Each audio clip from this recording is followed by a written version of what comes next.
Amaphoyisa athi alandela umkhondo ngabasolwa abathathu abafike bavulela ngenhlamvu badubula babulala abesilisa abayisithupha esigcemeni sakwa V6 eMlaza ngomgqibelo.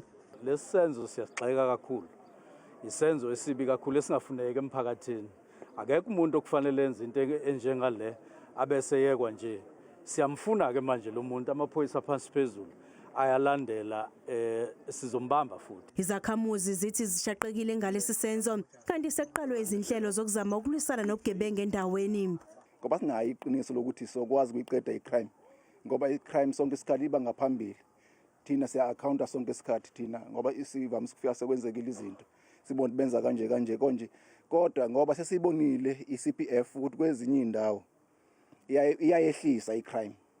Kusenjalo kubikwe esinye isigameko izolo lapha amaphoyisa adubula abantu abathathu eNtuzuma enyakatho yeTheku ngesikhathi bayobamba inkunzi. Kulaba kubalwa nephoyisa okusolakala ukuthi belimdibi munye nesigilamkhuba. Elinye iphoyisa elisindile kulesi sigameko okusolakala ukuthi nalo belisebenzisana nezigebengu likhalelwe ngamasongo kaSigonyela namhlanje.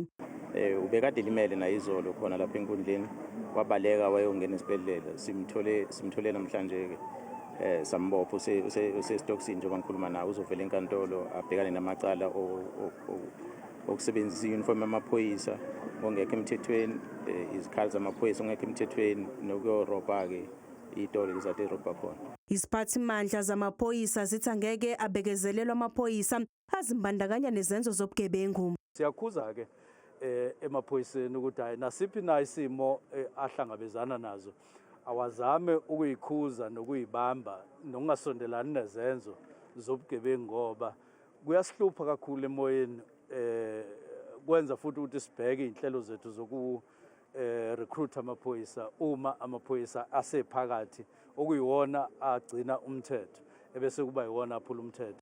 Uphenyo liyaqhubeka.